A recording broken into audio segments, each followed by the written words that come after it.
Today I'm going to make stuffed Italian sausages. This is Barbecue Bill's recipe. He's tagged in the caption.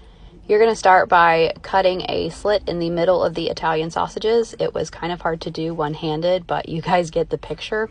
After you cut a little slit in the middle, you are going to peel the casing off of the sausage. Again, way easier to do with both hands. After you get the casings off of the sausage, you are going to line them in a cast iron or whatever oven-proof pan you have. Y'all know if I have an excuse to use my cast iron, I will. Anyway, then you're going to take string cheese and shove them in the middle of the sausage to make like a little sausage boat. Again, easier to do with two hands, but I'm trying to record at the same time. Make sure you pinch the sausage around the cheese so it's nice and tight. I'm using onion and garlic pasta sauce. You can use any marinara sauce, but this stuff was on sale and I'm tired of it sitting on my counter. So pour your marinara sauce over your sausage.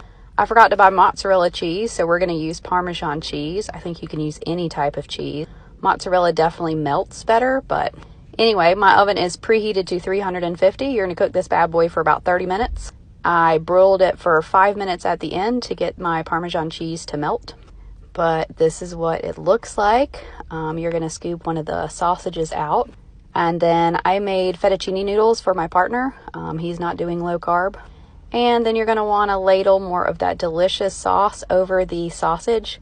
I ended up using 2 sausages for his plate. And this is what it looks like when it's done. I highly recommend this. Barbecue Bill, you're a boss. This was, again, really easy, really delicious, and I'm sure the leftovers are going to be bomb. Like and follow for more. Thanks.